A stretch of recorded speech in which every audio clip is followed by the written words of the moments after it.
Olá pessoal, bom dia. Dando continuidade àquelas aulas que a gente estava falando sobre movimentos e revoluções influenciadas pelo iluminismo, hoje a gente vai continuar com o último grande conjunto de fenômenos que foram influenciados pelo pensamento iluminista, tá? Que foram as independências nos países da América Espanhola. Na última aula eu falei para vocês sobre qual era o contexto da colonização da América Espanhola, que vocês precisavam ter isso em mente para poder entender como foi o processo de independência. E agora a gente vai falar da independência propriamente dita, tá? Então isso vai fechar o ciclo daqueles fenômenos todos que eu falei para vocês que foram influenciados pelo pensamento esclarecido, pelo pensamento iluminista ou ilustração, é tudo nome para a mesma coisa, tá? Que são a Revolução lá nos Estados Unidos, a independência dos Estados Unidos, a Revolução Industrial, a Revolução Francesa e as independências aqui na América, tá?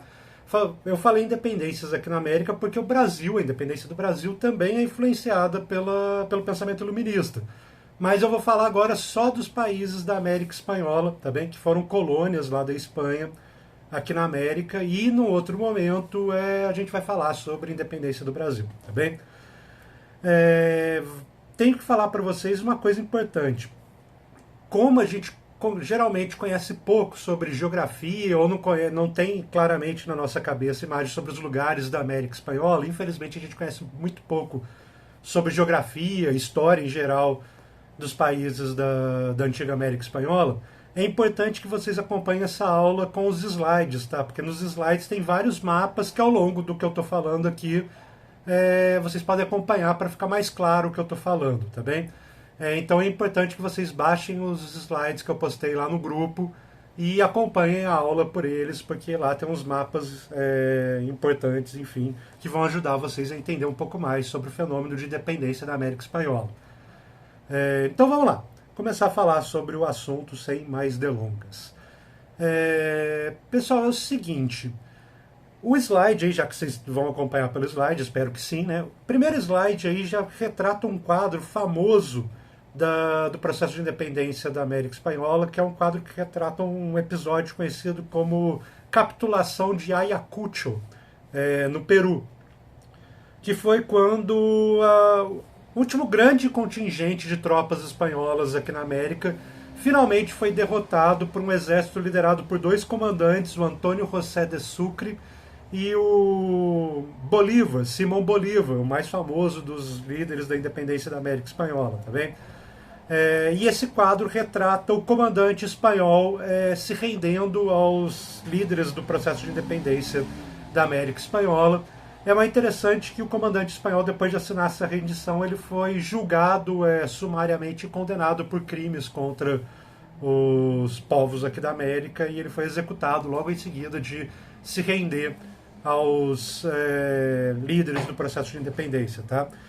É interessante porque essa batalha não foi talvez a maior, enfim, mas foi a batalha que conseguiu vencer o maior contingente espanhol aqui na América.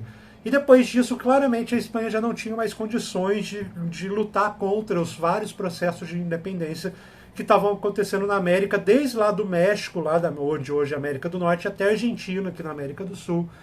Todos esses lugares estavam tendo lutas pela independência e essa derrota no Peru foi fundamental para as tropas espanholas não terem mais condição de lutar contra essas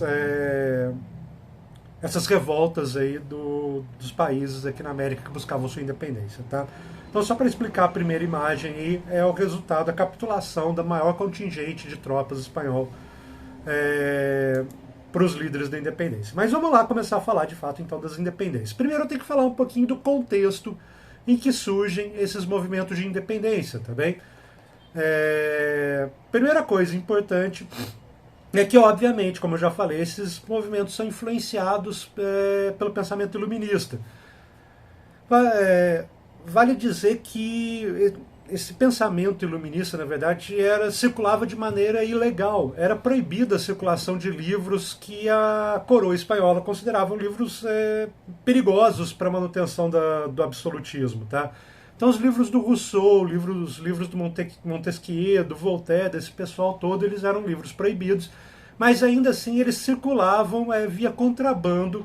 E teve um estudo uns tempos atrás, uns 10 anos atrás, um historiador fez um estudo só sobre as bibliotecas pessoais dos líderes dos movimentos de independência da América Espanhola, e todos eles tinham livros proibidos do Rousseau, do Montesquieu, do Voltaire, ou seja, eles tinham acesso sim ao pensamento iluminista, mesmo que se fosse proibido aqui na América a circulação desses livros, ainda assim circulava de maneira ilegal, tinha um contrabando de livros, e a galera sabia sim a teoria desses iluministas europeus mesmo, que até a coroa espanhola tentando impedir que isso chegasse aqui. Outra coisa que é legal de dizer também é que as independências que aconteceram, que começaram a acontecer ainda no século XVIII, aqui na América, que são a independência dos Estados Unidos e do Haiti, tiveram uma influência grande na maneira como vai acontecer a independência da América Espanhola. Uma, que é a independência dos Estados Unidos, serviu de inspiração, e a independência do Haiti serviu de medo para os líderes do processo de independência aqui na América. Tá? A independência dos Estados Unidos serviu de inspiração, a gente viu até que serviu de inspiração para a Revolução Francesa, por exemplo, mas serviu de inspiração para os outros países porque eles viram que era possível sim movimentos de independência liderados pela elite local contra a metrópole. Eles viram que isso dava certo. Os Estados Unidos conseguiu se tornar independente da Inglaterra. Então isso é um estímulo para a galera aqui na América lutar contra o controle da metrópole, no caso a Espanha. E a independência do Haiti causou um temor nessas elites brancas da América Espanhola, porque o que aconteceu no Haiti foi um levante de escravos que se revoltaram contra a elite branca do Haiti, francesa, os colonizadores franceses, e acabaram matando esses colonizadores e estabelecendo uma república baseada em igualdade racial e igualdade de fato, né, coisa que a Revolução Francesa pregava, mas não cumpria, porque mantinha a escravidão. E daí na América Espanhola o pessoal viu a independência do Haiti e ficou com medo de que isso pudesse ocorrer na América Espanhola. Afinal de contas, a quantidade de nativos, de mestiços, nativos, indígenas na América Espanhola era muito maior do que a população de brancos. Portanto, se esses nativos resolvessem se organizar e lutar pela independência de um ponto de vista nativo, não só eles poderiam conseguir a independência, como o Haiti conseguiu, mas eles também poderiam lutar contra essa elite branca de descendência espanhola que existia aqui na América. Tá? Então essa elite branca de origem espanhola, mas nascida aqui na América, que a gente chama de crioulos, falei isso para vocês na última aula, ela morria de medo do que acontecesse algo parecido com a Haiti. E a gente vai ver que teve duas tentativas ali no final do século XVIII, eu vou falar disso daqui a pouco, de revoltas indígenas. Isso deixou a galera com mais medo ainda. Eles pensaram, a gente tem que liderar o processo de independência, tem que fazer isso antes que os índios façam, antes que os nativos façam. Portanto, a experiência do Haiti meio que amedronta essa elite descendente de espanhóis, a elite crioula aqui na América, e a independência dos Estados Unidos estimula, serve de inspiração para os movimentos de independência dessa mesma elite crioula, tá bem? Outra coisa que é um contexto importante, eu falei para vocês 2 aulas atrás, quando eu estava falando do Napoleão. Falei para vocês que o Napoleão resolveu invadir Portugal lá em 1807, 1808, e que para atingir Portugal ele precisava passar pela Espanha. Para chegar lá na Espanha, para passar pela Espanha, ele pediu autorização para o rei da Espanha e não conseguiu essa autorização e, portanto, resolveu fazer guerra contra a Espanha também. Nesse processo de invasão do Napoleão lá na Espanha, ele acaba tirando do poder o rei da Espanha e colocando no lugar um rei, o irmão dele, um francês, para governar a Espanha, como rei da Espanha. E eu falei para vocês nessa aula sobre guerras napoleônicas, o nome dessa guerrinha do Napoleão contra Portugal e Espanha, especificamente, é conhecido como Guerra Peninsular. Eu falei para vocês, tem esse nome, porque acontece na Península Ibérica, que é onde fica Portugal, Espanha e Andorra.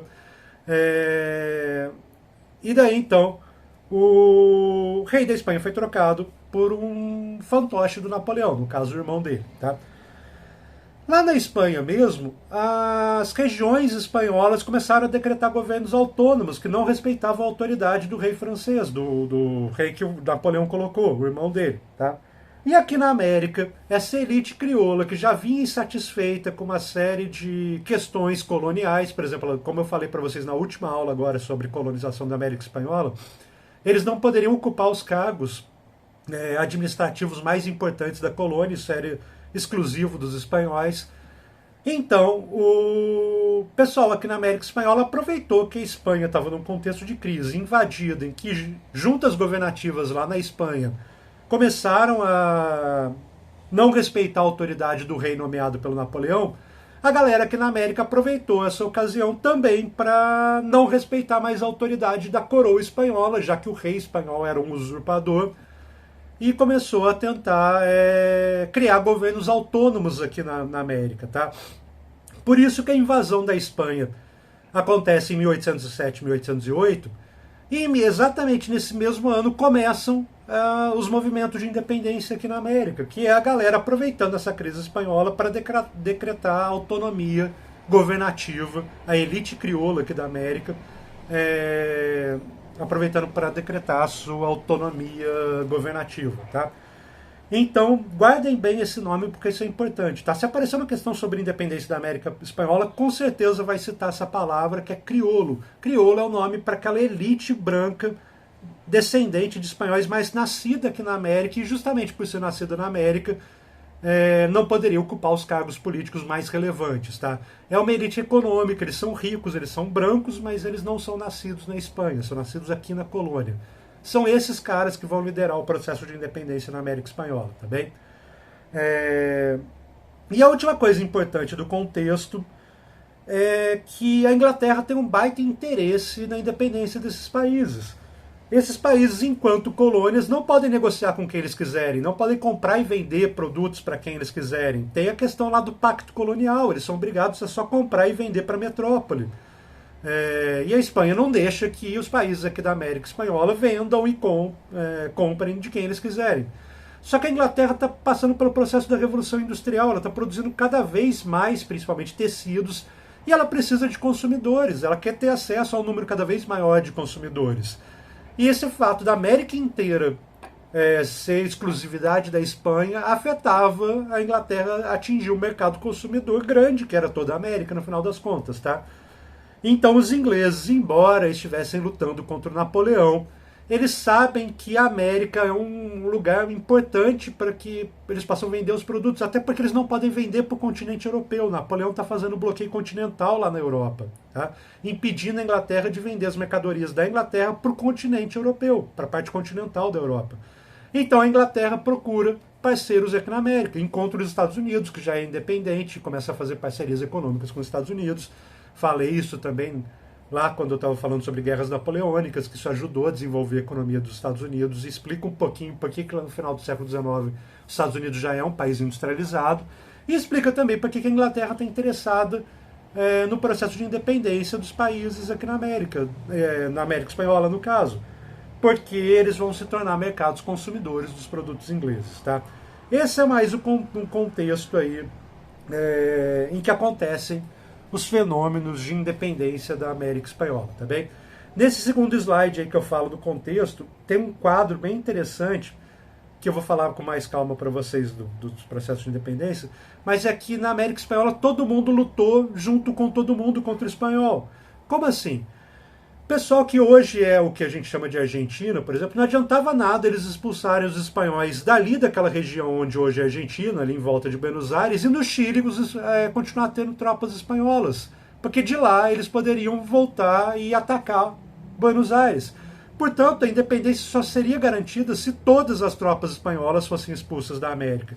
Por isso é super interessante que líderes de movimentos de independência na América acabem lutando em vários conflitos. Por exemplo, Bolívar é líder, Simão Bolívar é um comandante que lutou pela independência de vários países na América Espanhola. E esse quadro mostra o José San Martín, um líder da independência argentina, atravessando a Cordilheira dos Andes, junto com o líder da independência chilena, um sujeito chamado Bernardo O'Higgins, atravessando a Cordilheira dos Andes da Argentina para o Chile, para lá fazer guerra contra os espanhóis, expulsar os espanhóis do Chile e garantir a independência, portanto, do Chile. Ou seja, o herói da independência da Argentina é também o herói da independência do Chile. Tá? Isso acontece porque as nações que estão se tornando independentes têm que garantir que não vão ter espanhóis aqui na América para reprimir o movimento, então eles lutam em vários lugares, tá bem? Mas vamos lá falar daqueles movimentos nativos de indígenas que acabaram meio que deixando o pessoal crioulo preocupado, morrendo de medo de que a liderança da independência fosse feita pelos nativos, pelos indígenas, tá? Esses movimentos precursores, os dois maiores são a rebelião de Tupac Amaru, no Peru, em 1780, e a revolta dos comuneiros, onde hoje é a Colômbia, no ano seguinte, 1781, tá bom? O Tupac Amaru era um indígena que se dizia descendente das antigas lideranças chilenas, tanto que o nome dele é Tupac Amaru II, porque o imperador Inca, antes da ocupação espanhola, era o Tupac Amaru, então ele se declara o Tupac Amaru II. E ele lidera uma revolta indígena contra aquele sistema de trabalho forçado que eu falei para vocês na última hora, na última aula, que era a tal da mita, que era o Império Espanhol usando trabalhadores cedidos pelas comunidades indígenas para trabalhar compulsoriamente por um período curto de tempo para os espanhóis, tá? Então Tupac Amaru acaba liderando uma rebelião contra isso, que acaba, durante a rebelião, ganhando conotação separatista. Eles começam a falar que querem separar o Peru da Espanha, beleza? E daí o Tupac Amaru II se autoproclama novo imperador inca e lidera o movimento de independência, beleza? Esse movimento foi duramente reprimido. O Tupac, que é esse que aparece aí na imagem do slide, acaba sendo morto durante o processo, tá? Mas foi um precedente aí da galera lutando contra a metrópole. Mais ou menos no mesmo esquema, como aqui no Brasil a gente teve os movimentos precursores de revolta contra a metrópole que não foram bem sucedidos, tá? Como, por exemplo, a Inconfidência Mineira, a Conjuração dos Baianos e a Revolução Pernambucana. É a mesma coisa que está acontecendo na América Espanhola, só que é um movimento liderado pelos índios. Fazendo um paralelo com o Brasil, seria mais ou menos como a Conjuração Baiana, ou Revolta dos Alfaiates, que foi aquele movimento em 1798 na Bahia contra a autoridade de Portugal, e foi uma revolta popular, por isso Revolta dos Alfaiates o nome. Tá? No ano seguinte também, teve uma revolta na Colômbia, a tal Revolta dos Comuneiros, e ela teve duas lideranças, uma crioula e outra nativa, um mestiço na verdade, que foi uma revolta que começou contra impostos, mas se tornou um movimento de independência, e no final das contas a revolta foi duramente reprimida. A parcela crioula acabou teve as penas que elas teriam comutadas para outras situações, como degredo e tudo mais, mas a liderança popular foi condenada à morte, o movimento foi duramente reprimido, ou seja, quem era rico e participava do movimento acabou se safando, e quem era a parcela popular do movimento dos comuneiros acabou sendo duramente reprimido e assassinado. Tá? Aí o paralelo já é com a Inconfidência Mineira. A gente sabe que a Inconfidência Mineira era um movimento majoritariamente de elite. Eram pessoas ricas, proprietárias de escravos. Por exemplo, um dos nomes, o Tomás Antônio Gonzaga, além de escritor, ele era ouvidor geral em Ouro Preto, que era mais ou menos o equivalente, sei lá, um ministro do STJ hoje em dia, tá? Então esses caras foram poupados nas penas. Por exemplo, Tomás Antônio Gonzaga só foi degradado para Moçambique, ou Angola, não me lembro agora exatamente para onde ele foi. A pena dele foi ser expulso do Brasil. Enquanto o Tiradentes, que tinha uma origem mais popular, foi condenado a uma morte exemplar, esquartejado, aquela coisa toda, tá? Então a revolta dos comuneiros tem um paralelo mais parecido, dá para fazer um paralelo com a Inconfidência Mineira, que ela é mais parecida, tá bem?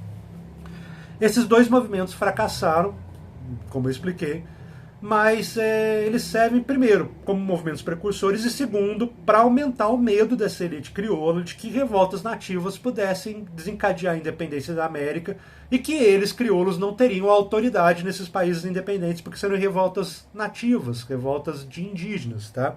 Isso gerou um medo danado. Então esses são os movimentos precursores. Espero que esteja tudo certo aqui. Também tem que dizer que se vocês têm dúvida, manda mensagem lá no Zap Zap, que eu respondo na hora, tá? Uma outra coisa importante, eu tô falando para vocês que se vocês mandarem as dúvidas aí até 1 hora, até as 13 horas aí, eu respondo na hora, eu tô online ali só para responder para vocês, mas isso não significa que vocês não possam mandar mensagens outra hora, tá? É que se vocês mandarem outro dia, outra hora, talvez eu não responda tão imediatamente. Mas no horário da aula eu tô ali para responder para vocês até as 13 horas ali. Me mandou, eu já respondo, tá bem? Mas vamos então falar, espero que vocês não tenham dúvidas, se tiverem me mandam lá pelo WhatsApp, ou pelo Facebook, ou sei lá, por onde vocês acharem melhor. Vamos falar então agora dos processos de independência de verdade, os que foram bem sucedidos, porque até agora eu só falei dos que fracassaram. E daí eu vou falar mais ou menos por países, tá? Mas antes de começar a falar dos países, vou falar dos principais países, não de todos, tá? Sem desmerecer nenhum país, mas é pouco provável que caia, por exemplo, no Enem, uma questão sobre independência de Honduras, tá? É mais provável que caia sobre a Argentina ou sobre o México, que são os movimentos mais famosos, ou sobre a atuação do Bolívar, tá? Então vamos falar desses países todos, dos mais relevantes para a prova. Mas antes eu tenho que explicar uma coisa para vocês, tá?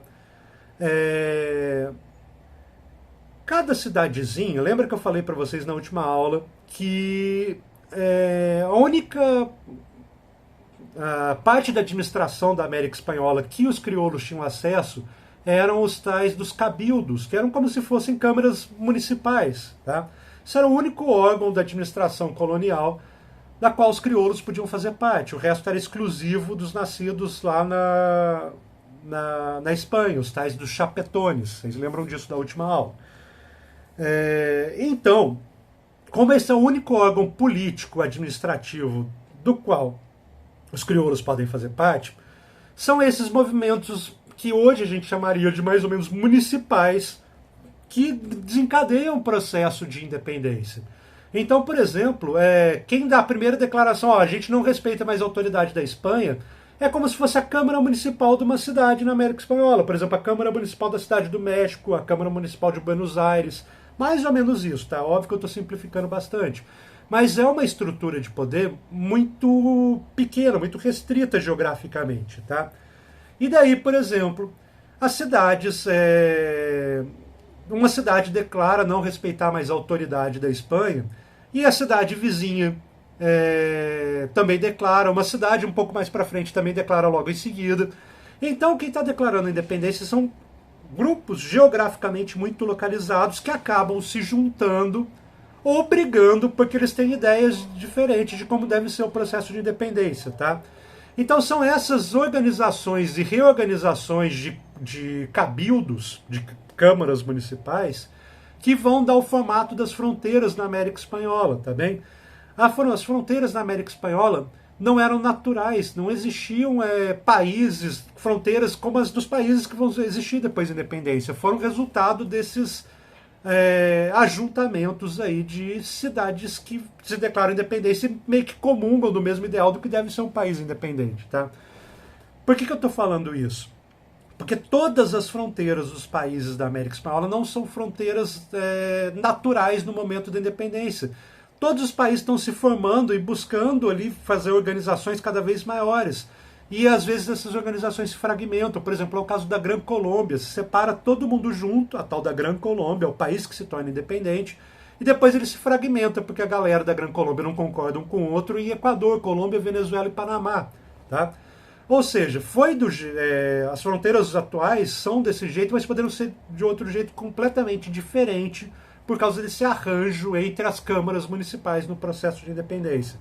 É como se, por exemplo, a galera aqui do Rio declarasse independência e falava: a gente agora é independente e a gente quer fazer uma república. Mas a galera de Niterói fala: não, a gente também está independente, mas a gente não concorda com o Rio, a gente quer fazer uma monarquia. E daí isso, por exemplo, são duas cidades, uma do lado da outra, já que já tem projetos políticos para a nação independente diferentes e vão brigar entre si. Por isso também que o processo de independência da América Espanhola, quando eles vencem as tropas espanholas, esse processo é seguido geralmente de guerras civis desses vários projetos locais aí para os países independentes, tá bem? Mas vamos lá então falar mais ou menos dos países aí durante o processo de independência.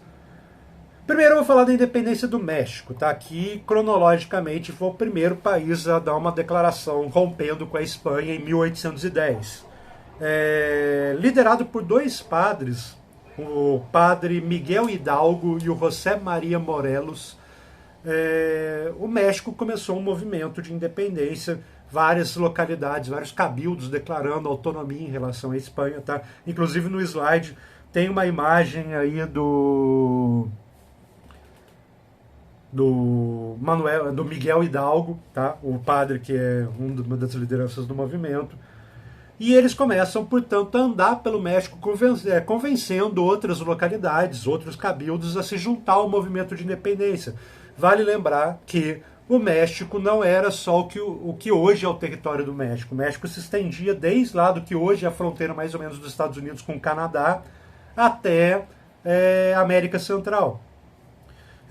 Falei isso várias vezes para vocês. Os nomes das cidades da costa oeste dos Estados Unidos, como Los Angeles, São Francisco, El Paso, San Diego, todas elas são nomes de origem espanholas, porque isso era México no processo de independência, tá? Antes dos Estados Unidos expandir em relação ao oeste, mas isso vai ser só na metade do século XIX. Então, os dois padres vão tentando mobilizar as cidades do que hoje é o México e parte dos Estados Unidos para decretar independência em relação à Espanha e se juntar na luta contra essas tropas espanholas, beleza? Rolaram alguns conflitos militares, mas o problema é que tanto o Hidalgo quanto o Morelos, eles tinham uma pauta um pouco mais de revolução social. Eles eram padres, digamos assim, progressistas. E essas pautas de igualdade, tanto que está escrito na faixa que o Hidalgo está segurando na imagem que eu coloquei para vocês, é igualdade. E daí o que eles propunham era uma revolução social um pouco mais extensa, inspirada mais ou menos em ideais revolucionários mais radicais, como por exemplo dos jacobinos lá durante a Revolução Francesa. Isso meio que desagradou a elite crioula que participa do movimento de independência, luta junto com o movimento liderado por esses padres, mas depois da vitória contra as tropas espanholas, eles começam a meio que escantear esses dois padres que lideram o processo de independência e acabam subindo ao poder um fazendeiro poderoso, crioulo lá do México, que é o Agustín Iturbide. E daí o Agustín Iturbide, quando chega ao poder, se declara imperador do México, um negócio todo maluco. Só que o cara era completamente autoritário, completamente maluco, e os próprios crioulos, depois de um tempo, já deram um jeito de se livrar dele. Ele foi fuzilado em 1823 e o México voltou a ser uma república independente a partir de 1823. Tá? Mas, enfim, aqui já está o padrão dos processos de independência da América Espanhola. A galera mobilizando várias regiões, várias cidades, vários cabildos para se juntar ao movimento de independência, a luta contra as tropas espanholas e as disputas pelo poder que acontecem em seguida, geralmente entre a elite crioula, que tem projetos diferentes para o país, tá bem? Então essa é a experiência do México, que consegue a independência lá em 1810. Declara a independência em 1810, tá bem? Vamos falar de um caso um pouquinho mais complicado agora, que é a independência da Gran Colômbia. Eu acho mais interessante a independência da Gran Colômbia. Aí tem um mapinha no slide para vocês, no slide seguinte, da Gran Colômbia, para vocês entenderem mais ou menos o que era a tal da Gran Colômbia. Dá para perceber aí, ó, que nesse mapinha que eu estou falando para vocês, a Gran Colômbia começa onde hoje é a fronteira da Venezuela, ali com as Guianas, e vai até o Equador. E do Equador até o Panamá. Ou seja, são 4 países hoje em dia que eram o que antigamente correspondia à Gran Colômbia. A Gran Colômbia, ela começa a existir quando várias cidadezinhas, lá também em 1810, acabam declarando independência, autonomia em relação à Espanha, já que a Espanha tinha um governo também que não era sequer espanhol, era o governo lá do irmão do Napoleão. Então o pessoal declara independência aqui na Gran Colômbia, várias cidades declaram independência. E daí surge a questão, essas cidades precisam se juntar para ter mais força para lutar contra as tropas espanholas, porque afinal de contas, uma única cidadezinha, sei lá, tipo Bogotá, que na época nem se chamava Bogotá, era Santa Fé, vai lutar contra as tropas inteiras espanholas, não tem como. Ou seja, essas localidades, esses cabildos precisam se juntar para fazer a luta contra os espanhóis, que é mais ou menos o que acontece em 1810, quando várias cidades importantes dessa região, da tal da Gran Colômbia, acabam se levantando contra os espanhóis e declarando independência, beleza? Só que essa galera não concorda quanto o tipo de governo que deve existir. Existem duas posturas, mais ou menos, que dá para dizer que toda a América Espanhola se dividiu entre elas, que é o federalismo e o centralismo, tá? Isso vai acontecer na Gran Colômbia, vai acontecer na Argentina, vai acontecer no Chile, vai acontecer no Peru, todos os lugares da América Espanhola praticamente, vai ter essa questão da disputa entre centralismo e federalismo, tá? Federalismo é mais ou menos o que acontece nos Estados Unidos, que é uma autonomia bastante grande para as unidades que compõem o país. Lá nos Estados Unidos, eu falei para vocês lá quando eu estava falando sobre a independência dos Estados Unidos, eu contei que a Constituição estabelece o federalismo, ou seja, os estados americanos têm relativa autonomia em relação ao poder central para fazer suas próprias leis. É por isso que nos Estados Unidos hoje em dia tem estados que tem pena de morte e tem estados que não tem. Tem estados em que a maconha é liberada e tem estados que não são. Porque os estados têm autonomia para decidir suas próprias leis em relação ao governo central. Então tem a galera federalista que defende isso, a autonomia das regiões em relação ao governo central. E a galera lá da Gran Colômbia, principalmente o pessoal de Bogotá, Santa Fé, que defende a centralização. O governo tem que ser centralizado, todas as decisões têm que ser na capital e aqui a gente decide tudo, beleza? E daí rola uma disputinha entre o pessoal que está fazendo independência contra a América Espanhola, mas não concorda com o tipo de governo que vai ser estabelecido depois que a independência for assegurada, beleza? E, portanto, como esse pessoal não sabe o que ele vai fazer da vida, e a Espanha está tendo dificuldade porque está lutando lá no México, lá na Argentina, e não tem tropa para lutar na Gran Colômbia, eles meio que param a guerra com a Espanha. Isso é mó bizarro. Tipo, começaram a independência, daí eles, não, peraí, antes da gente fazer a independência, a gente vai resolver nossas tretas internas aqui. E daí a guerra de independência da Gran Colômbia contra a Espanha para por um tempo, porque a Gran Colômbia entra em guerra civil. A Gran Colômbia nem é um país com independência assegurada ainda, e a galera já está brigando entre o pessoal que é a favor do centralismo, unitarismo é outro nome para isso, e a galera que é a favor do federalismo, tá bem? A Gran Colômbia se divide em dois grupos, né? As Províncias Unidas da Nova Granada, que eram mais federalistas, e o estado da Cundinamarca, tem até aí no mapa onde é a Cundinamarca, que era a galera mais centralista. Tá? Rola essa guerra civil até entre 1811 e 1816. A guerra não resolve todos os problemas, mas daí o pessoal falou assim, não, agora vamos voltar a brigar com os espanhóis. E daí em 1816 volta a luta para expulsar os espanhóis. Tá? É nessa luta aí que vai se sobressair o Simão Bolívar. Ele vai ser um dos comandantes militares principais, tá? Ele e um outro cara chamado Francisco de Paula Santander, os dois principais líderes militares da Gran Colômbia, eles vão sair por aí lutando contra os espanhóis, expulsando os espanhóis da Gran Colômbia. O Bolívar, ele era a favor de manter esses países todos unidos, num negócio que mais tarde vai ganhar o nome de panamericanismo, e ele é um dos principais ideólogos do panamericanismo. Mas ainda assim, essa proposta, mesmo a galera vencendo e expulsando os espanhóis, essa coisa de ficar todo mundo junto não vai para frente. E ali na década de 1820, a Gran Colômbia, que se torna independente, expulsa os espanhóis, acaba se fragmentando nos 4 países que eu falei para vocês, o Panamá, o Equador, a Venezuela e a Colômbia, tá bem? Por isso que o Bolívar é um herói da independência de todos esses países. Ele lutou pela independência da Gran Colômbia. E ele também lutou pela independência da Bolívia e do Peru, também por isso que a Bolívia, inclusive, chama Bolívia, tá? Porque, como eu expliquei mais cedo, Não adianta expulsar os espanhóis só ali da Gran Colômbia se tem espanhol no Peru, que é logo ali do lado, tá? Por isso a galera luta em várias frentes, tá?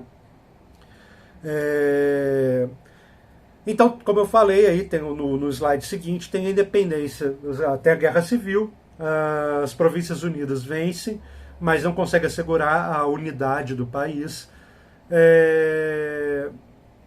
E daí os conflitos continuam para expulsar os espanhóis até 1822, quando finalmente os espanhóis são expulsos do que era a antiga Gran Colômbia. Tá bem?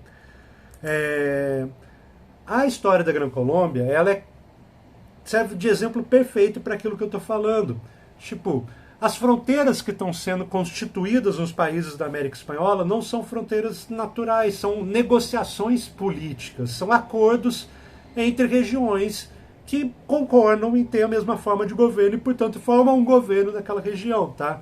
É muito importante ter isso em mente, que as fronteiras todas da América Espanhola foram negociações, foram acordos entre os revolucionários que estavam liderando o processo de independência. Hoje a América Espanhola é assim, mas poderia ter sido completamente diferente caso os acordos tivessem sido diferentes, tá? Não era dado que os países teriam aquelas fronteiras que hoje tem, tá bem? Avançando mais um pouquinho, vamos falar da Argentina, nossos queridos hermanos argentinos. A história da independência da Argentina é bem interessante, é bem parecida com a da Gran Colômbia, tá? E a Argentina, eu acho que vocês têm que prestar um pouquinho mais de atenção, é difícil, é um pouquinho complexo, mas é importante entender a história da independência da Argentina e do Uruguai, porque isso tem tudo a ver. Quando mais pra frente eu for explicar um negócio que é difícil pra caramba, é complexo pra caramba, já vou adiantando de explicar, que é a Guerra do Paraguai, tá? As causas da Guerra do Paraguai são bem complexas e elas têm a ver com os processos de independência da Argentina, do Paraguai e do Uruguai. Eu vou falar aqui só da Argentina e do Uruguai, tá? Mas eu vou falar um pouquinho já de coisas que eu falarei mais pra frente, ou talvez o Davi, ou talvez nós dois, não sei, sobre Guerra do Paraguai, tá bem? Vamos lá. Também em 1810, dá para perceber um padrão, ó, México, Colômbia e Argentina, todo mundo em 1810 declarando a independência, tá? Em 1810, o Cabildo lá de Buenos Aires declara que não acata mais ordens da Espanha, porque a Espanha é governada lá pelo maluco do irmão do Napoleão, tá? Percebam que esse padrão foi durante a Guerra Peninsular que a galera se aproveitou para declarar a independência. Foram esses três em 1810, por exemplo. Tá? E daí Buenos Aires declara a independência. Tá? Mas Buenos Aires, por si só, não tem força para lutar contra os espanhóis aqui na América. Então ela precisa convencer, digamos assim, as cidades ali próximas a formar suas juntas governativas autônomas também e se juntar ao processo de independência, beleza? Outras cidades acabam se juntando, por exemplo, cidades hoje maiores da Argentina, Córdoba, enfim, as outras, Santa Fé também tem Santa Fé na Argentina, tem Santa Fé em tudo quanto é lugar na América Espanhola, vão se juntando para lutar contra os espanhóis, inclusive cidades chilenas, como eu falei para vocês, afinal de contas, a galera lutou dos dois lados da Cordilheira dos Andes. E daí, lá na Argentina, a liderança desses processos de independência, a liderança vai ser feita por dois comandantes militares, o José de San Martín, que eu já falei, que ele aparece numa imagem uns slides para trás, e o Manuel Belgrano, outro líder da independência da Argentina. Tá? Outra coisa curiosa também é que esses caras todos que eu estou falando, Bolívar, Sucre, Belgrano, San Martín, todos eles acabaram virando nomes de rua e praça lá no Leblon, Ipanema. Nem sei diferenciar Ipanema de Leblon, para mim é tudo a mesma coisa. Mas ali, quem mora por aquelas regiões sabem que esses nomes que eu estou falando são nomes de ruas ou praças lá nessa região aí, tá? E daí então Belgrano e o San Martín, Manuel Belgrano e José San Martín, são líderes do processo de independência da Argentina, tá bem? Eles declaram guerra à Espanha, e começam a levar a guerra ali de Buenos Aires para expulsar os espanhóis de outras regiões. Ou seja, são tropas originalmente argentinas que saem, originalmente de Buenos Aires, na verdade, que saem de Buenos Aires para guerrear contra os espanhóis onde hoje é o Paraguai. E a galera do Paraguai se junta a eles para lutar contra os espanhóis. É a galera da Argentina que atravessa os Andes para lutar contra os espanhóis no Chile, e o povo lá do Chile se junta a essa tropa argentina. Ou seja, Buenos Aires meio que teve um papel ali de desencadeador de movimentos de independência no antigo vice-reino do Prata. Falei para vocês na última aula as divisões lá da América Espanhola enquanto colônia, os vice-reinados, tá? E daí então a galera vai lutando contra os espanhóis e vai conseguindo expulsar os espanhóis. A guerra termina em 1826 com a expulsão dos espanhóis dessas regiões todas, onde hoje é o Paraguai, Uruguai, Argentina, Chile. Mas a Argentina mesmo declara a independência no meio do caminho, em 9 de julho de 1816. Tá? Por isso que aquela avenida principal famosa lá da Argentina, que tem um obelisco, chama 9 de julho. Porque é quando eles decretam a independência deles enquanto um país, tá? Enquanto Argentina. O problema é que essas regiões todas aí que argentinos e o pessoal das outras regiões se juntaram para lutar contra os espanhóis, a galera também tem projetos diferentes de país. E daí tem também a galera centralizadora, principalmente a galera de Buenos Aires, que se vê como a maior cidade, a cidade mais poderosa, a cidade mais importante, e, portanto, todo mundo deveria se submeter à autoridade de Buenos Aires, e esses são os centralistas, unitaristas, e a galera federalista, que acha que as regiões têm que ter autonomia, beleza? E daí essa galera na Argentina vai ficar lutando por muito tempo, entre idas e vindas, não é assim direto que eles ficaram em guerra, mas entre idas e vindas. Teve guerra civil na Espanha entre unitaristas, centralistas e federalistas entre 1814 e 1880. É muito tempo de disputa ali entre as regiões, porque eles não concordam com a forma do governo independente, tá? E por que isso é importante para entender a Guerra do Paraguai? Porque se está tendo guerra até 1880, é óbvio que essa guerra não foi de 1814 até 1880 sem parar, tá? Como eu falei, teve momentos em que parou, depois voltou de novo, enfim. Mas se está tendo guerra civil até 1880, significa que até 1880 as fronteiras do que hoje é a Argentina não eram consenso. A galera algumas pessoas não concordam com essas fronteiras, tá? E daí entra a questão da Guerra do Paraguai que eu falei. A Guerra do Paraguai acontece lá na década de 1860. O Brasil vai disputar a Guerra do Paraguai, por isso a Guerra do Paraguai é importante pra gente. E a Guerra do Paraguai acontece num contexto em que as fronteiras do Paraguai, da Argentina, do Uruguai, não são fronteiras assim inequívocas. A galera ainda está brigando, ainda está disputando por esses países, por essas fronteiras que vão se formar. E o que acontece? Fronteiras do norte da Argentina, para cima de Buenos Aires, ali, como por exemplo Entre Rios, esqueci o nome da outra região, Entre Rios e... enfim, as províncias ali que hoje são parte da Argentina, mas que são o norte da Argentina. Meu Deus, como eu esqueci o nome da... deixa eu ver se eu acho aqui no slide o nome da região. Não vou lembrar. Enfim, as províncias do que hoje são as províncias do norte da Argentina, como Entre Rios e outras que eu esqueci aí o nome, elas não aceitam essa centralização do poder em Buenos Aires. Elas são federalistas, por exemplo, portanto, tá? E daí quando o Paraguai, lá em 1860, está querendo também fazer um projeto diferente de desenvolvimento e tudo mais, ele pode muito bem tentar seduzir essas províncias do norte da Argentina, que são federalistas e não aceitam a centralização em Buenos Aires, que a proposta de país do Paraguai é mais interessante. E daí as províncias, por exemplo, parte das províncias do norte da Argentina acabam meio que encantadas por esse projeto federalista do Paraguai lá em 1860. Porque em 1860 elas ainda estão em guerra com Buenos Aires porque elas não aceitam a autoridade centralista de Buenos Aires.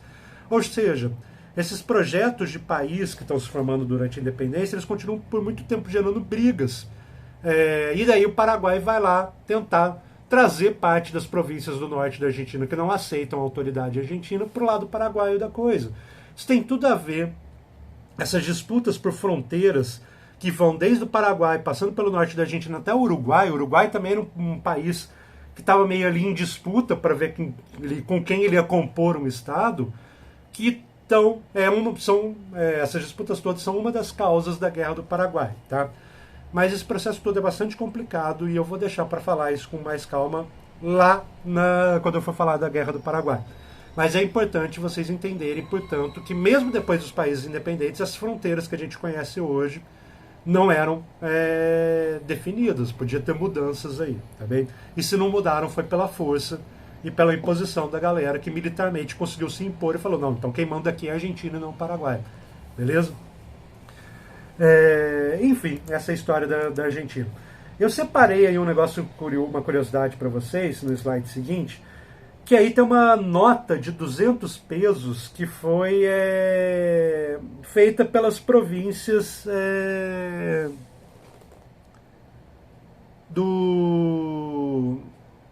províncias rebeldes, tá? A província de Buenos Aires que está escrita aí não é a cidade de Buenos Aires, tá? Enfim, mas são províncias rebeldes. E na nota, por exemplo, na nota tem um negócio muito bizarro escrito que mostra essa disputa entre federalistas e centralistas, ou unitários, tá?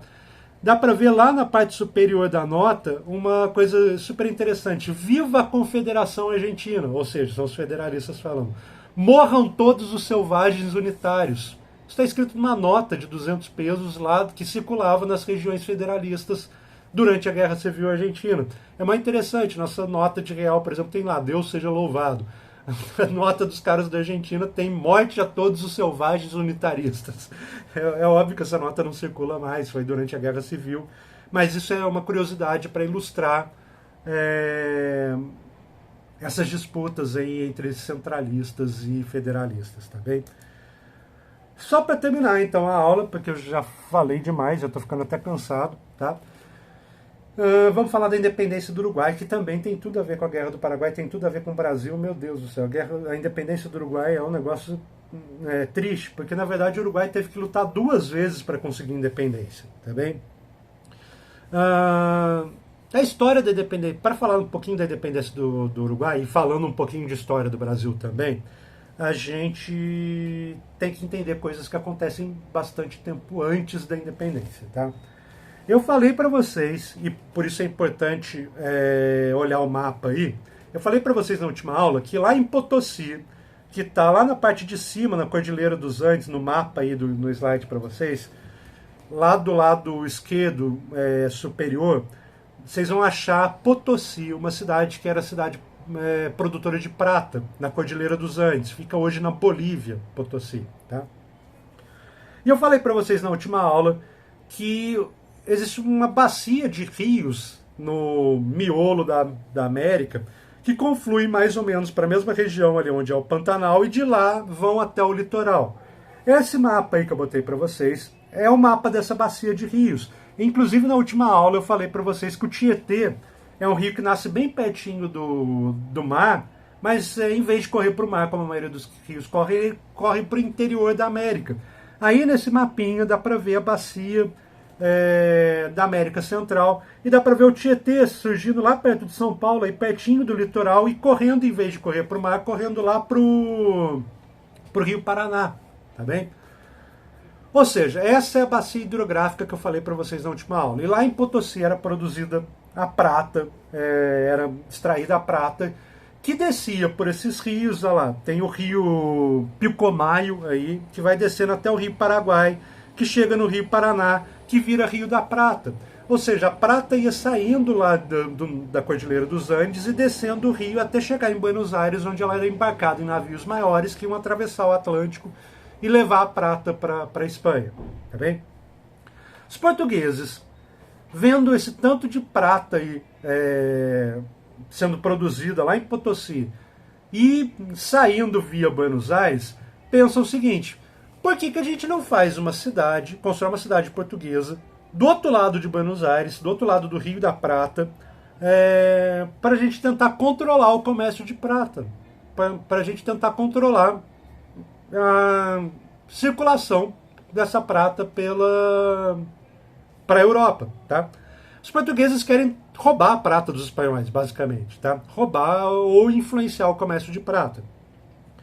E daí eles resolvem fazer uma cidadezinha do outro lado, uma cidade portuguesa, do outro lado do Rio da Prata, bem na frente de Buenos Aires, que é uma cidadezinha chamada Colônia do Sacramento, beleza? Uma cidade fundada por portugueses em 1680, para tentar controlar o comércio de prata que descia lá da Cordilheira dos Andes. Colônia do Sacramento existe até hoje, é uma cidade muito bonitinha, vale a pena visitar. Eu queria voltar para lá, acho bem bonitinho. Que fica exatamente tipo 1 hora de barco atravessando o rio e está no Uruguai, onde hoje é o Uruguai. Mas o que acontece? Essa cidade aí, Colônia do Sacramento, fica em território que, segundo o Tratado de Tordesilhas, deveria pertencer à Espanha, mas foram os portugueses que construíram e dane-se. E daí tem disputas por essa região. Tipo, os espanhóis querem expulsar os portugueses de Colônia do Sacramento, e de fato conseguem fazer isso um tempo depois. Mas tem a disputinha ali, o português quer chegar ali naquela região de comércio de prata para tentar controlar aquele comércio. Tem guerrinhas entre portugueses e espanhóis ali entre Buenos Aires e Colônia do Sacramento, beleza? Ou seja, os portugueses têm interesse naquela região, onde hoje é o Uruguai, e acham que eles deveriam controlar essa região, beleza? Essas disputas entre eles só vai acabar quando eles fazem um acordo finalmente em 1777, que é o Tratado de Santo Ildefonso, é difícil de falar isso, que é quando a Espanha e Portugal entram no acordo e Portugal abre mão de Colônia do Sacramento e fala, tá bom, a boca do Rio da Prata é controlada pelos espanhóis e a gente não vai tentar mais controlar aquela região. Esse tratado é assinado em 1777, mas óbvio que o português continua pensando, se tiver uma oportunidade, em controlar aquela região, que hoje é o Uruguai. Tá? Então, a gente já sabe que o português está interessado em controlar o Uruguai. Então, o que acontece? Em 1811, o Uruguai, no contexto das independências da América Espanhola, onde hoje é o Uruguai, as cidades ali daquela região, cidades controladas pelos espanhóis, resolvem romper com os espanhóis, como Colônia do Sacramento, como Montevidéu e tudo mais, e declaram independência em relação à Espanha, beleza? E começam o movimento para expulsar os espanhóis ali daquela região. No Uruguai, quem liderou esse movimento foi o José Artigas, líder da independência do Uruguai. E daí, então, começa a expulsão dos espanhóis em 1811, tá? Então vamos meio que cronologicamente, porque é um pouquinho complicado. Os portugueses sempre tiveram interesse no Uruguai. Em 1808, o Dom João vem para o Brasil, ou seja, o Brasil tem um rei português aqui. Em 1816, o Brasil é elevado à categoria de Reino Unido a Portugal. E em 1811, um pouquinho antes, o Uruguai se declara independente da Espanha. Portugal, que sempre teve interesse naquela região, olha ali para o Uruguai e pensa, olha que caos que está aquilo, aquela regiãozinha que a gente sempre quis, acabou de declarar a independência em relação à Espanha, e eles não têm força para manter a independência por si só. Inclusive é por isso que o Uruguai procura se associar com o pessoal de Buenos Aires, porque sozinho eles não conseguem lutar contra os espanhóis. E daí o Dom João VI, aqui no Brasil, olha para isso e pensa, que interessante, eles estão fragilizados, acabaram de brigar com a Espanha, de se declarar a independência da Espanha, estão fragilizados, bora ocupar o Uruguai e transformar o Uruguai em parte do Brasil, que é o que acontece com a ocupação luso-brasileira de 1816. As tropas de Portugal e do Brasil, afinal de contas o Brasil ainda está junto com Portugal, invadem o Uruguai, que tinha acabado de declarar a independência em relação à Espanha. Então olha que triste. O Uruguai se declara independente, pouquinho tempo depois é invadido. E deixa de ser independente, porque passa a fazer parte do Brasil. Beleza? E o Brasil ainda está junto com Portugal. Isso em 1816. Avançamos mais um pouquinho. 1822, Brasil se declara independente de Portugal. E o Uruguai, que na verdade, quando virou Brasil, passou a ser conhecido como província cisplatina, vai junto com o Brasil independente. Ou seja, o Uruguai, que tinha declarado independência da Espanha, foi invadido por Portugal, agora em 1822 é Brasil, é uma província do Brasil. E a galera não está satisfeita com isso. Em 1825, o pessoal no Uruguai acaba, depois de várias revoltas que fracassaram contra o Brasil, acaba de novo fazendo um movimento de independência, um movimento liderado por 33 comandantes militares, que foram conhecidos como os 33 orientais, que começaram a guerra de independência em relação ao Brasil, que é a Guerra da Cisplatina, que dura de 1825 a 1828, e o Uruguai consegue a independência em relação ao Brasil. Ou seja, o Uruguai teve que lutar para se tornar independente da Espanha em 1811 e lutar para se tornar independente do Brasil entre 1825 e 28, beleza? E finalmente ele conseguiu a independência. Finalmente não, porque na verdade o Uruguai era um país ali com um contingente populacional, uma capacidade de militarmente se manter por si só muito pequena. Portanto, tanto a Argentina vive sonhando em anexar o Uruguai à Argentina, nesse contexto aí de unitários, de federalistas, quanto o Brasil também, o Dom Pedro I e o Dom Pedro II vivem imaginando que é possível de novo trazer a província cisplatina pelo Brasil. Coitado do Uruguai, ele não tem condição de se manter independente por si próprio e está ali no meio de disputa entre potências regionais que querem anexar o Uruguai quando o Uruguai estiver disponível. Avançando um pouquinho no tempo, não é tema da aula de hoje, mas como eu já falei anteriormente, quando o Paraguai cria um projeto federalista para o país dele, lá, um projeto de país de modernização, ele tenta convencer as províncias do norte da Argentina a se juntarem ao projeto paraguaio e tentou convencer o Uruguai também. Seria fundamental convencer o Uruguai, porque se tivesse esse caminho todo, o Paraguai teria saído ao mar. E daí também o Uruguai, que é um país ameaçado tanto pela Argentina quanto pelo Brasil na sua independência, vendo a possibilidade de se juntar com o Paraguai e fazer uma nação que seria o que hoje seria o Paraguai, o norte da Argentina e o Uruguai, uma nação que tivesse algum tipo de mais de segurança. Ou seja, o Brasil, que não quer aceitar isso, não aceita a ingerência do Paraguai no Uruguai. E em algum momento, lá na década de 60, o Brasil se declara defensor perpétuo da independência do Uruguai, que é uma balela. O Brasil, na verdade, quer anexar o Uruguai também. Ou seja, todas essas questões de fronteiras aí que estão em briga, que estão em definição, ninguém sabe como vai ser, tem tudo a ver com o projeto do Paraguai de criar uma nação moderna e um pouco mais poderosa que vai desencadear a Guerra do Paraguai lá em 1860. Tá? Espero, embora seja um pouco confuso, eu reconheço isso, eu espero que vocês tenham entendido. Se não entenderam, mandem dúvidas para mim lá no WhatsApp que eu respondo. Tá? Só para sintetizar tudo, aí, o último slide, penúltimo na verdade, tem um outro depois, esqueci, mostra as características gerais dos movimentos de independência. Primeira coisa que é comum a todos eles, a liderança desses movimentos são lideranças da elite crioula. Todos esses caras que eu falei, Bolívar, Santander, O'Higgins, San Martín,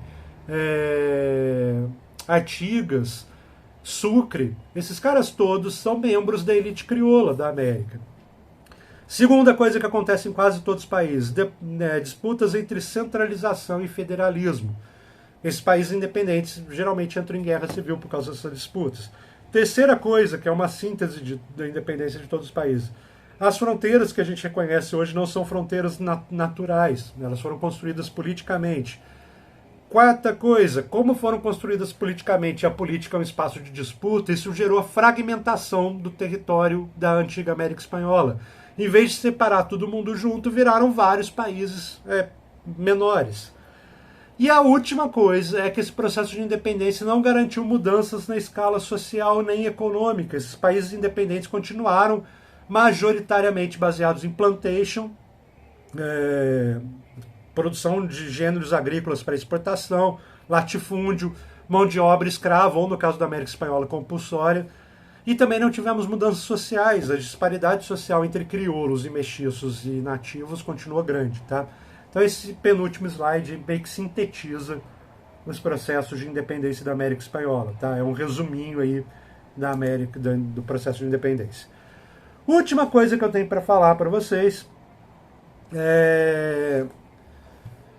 é que existe um projeto de todo mundo se separar junto e fazer uma grande unidade americana, que era o projeto do Bolívar. O Bolívar falava isso, que as regiões poderiam ter autonomia política, mas todo mundo deveria se separar da Espanha e formar um grande bloco de países americanos em que todos eles trabalhassem no mesmo sentido, falassem a mesma língua, o espanhol no caso.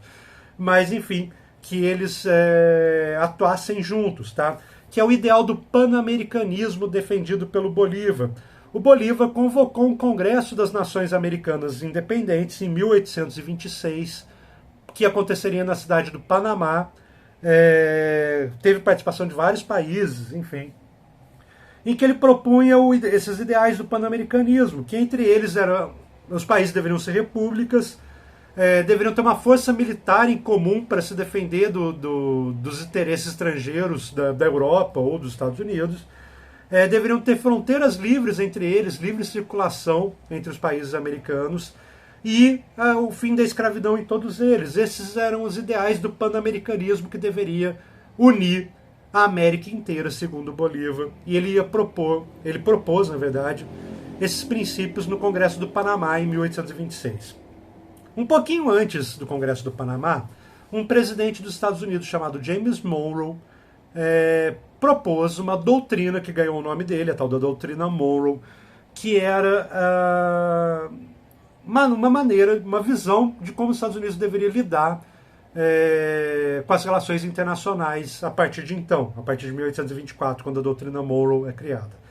E a doutrina Monroe diz o seguinte: primeiro, os Estados Unidos são contra qualquer tipo de recolonização da América, não vai rolar a Europa fazer recolonização, senão os Estados Unidos vai interferir. Segundo, a América não deve interferir no continente americano, e implicitamente está escrito aí que está querendo dizer que os Estados Unidos é a grande potência da região e que os problemas americanos, os Estados Unidos deve servir de árbitro e não a Europa. E o terceiro, que os Estados Unidos não vai se envolver com a Europa nas questões dela. A Europa para os Estados Unidos é problema dela. Tá? São os princípios da doutrina Monroe. Por que eu estou falando isso? Porque a doutrina Monroe visa colocar os Estados Unidos como uma potência arbitrária das relações aqui da América. Os Estados Unidos entende a América como espaço de atuação dele. Por isso que ele rechaça a Europa. Ele vai ser o grande árbitro das questões americanas. E para isso não pode ter uma unidade entre países americanos, o tal do pan-americanismo. Então os Estados Unidos boicotam o Congresso do Panamá. A Inglaterra trabalha diplomaticamente para boicotar o Congresso do Panamá porque ela tem interesse econômico na América. E o Brasil boicota o Congresso do Panamá porque o Brasil não é nenhuma república, como os princípios do pan-americanismo propõem. O Brasil é um império. E segundo, porque o Brasil não quer acabar com a escravidão, como o pan-americanismo propunha. Ou seja,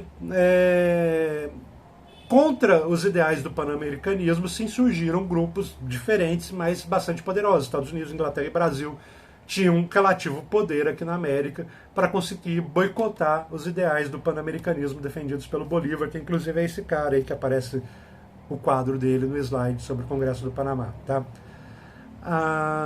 Então é isso, pessoal, que eu tenho a dizer para vocês sobre o processo de independência. Eu sei que essa aula é grande, com muito conteúdo, mas se vocês entenderam aquele resumo que eu coloquei aí no penúltimo slide, que eu falo lá da liderança crioula, das disputas em centralização e federalismo, a não naturalidade das fronteiras, a fragmentação territorial e a continuidade econômica e social depois da independência, e vocês entenderam o principal, tá? Não precisa guardar nem data, nem nome das pessoas que eu falei, mas enfim, entender esse processo de independência da América Espanhola, tá bom? Aí, para terminar, no slide, eu botei uma imagenzinha curiosa para vocês, que vocês, quem acompanha futebol, sabe que a Libertadores da América, o torneio Libertadores da América, é o sonho de consumo de quase todo clube aqui do Brasil, de time de futebol. E vocês talvez nunca devem ter prestado atenção, ou talvez já, talvez tenham se perguntado, ou talvez não, sei lá. Por que chama Libertadores da América o nome do torneio? Porque o nome é em homenagem aos grandes comandantes, os responsáveis pelos processos de independência da América. Então no último slide tem uma imagenzinha aí, em forma de jogador, de foto de oficial de time de futebol, dos caras que são responsáveis pelos processos de independência nos países da América, cada um com um uniformezinho aí do seu país, tá?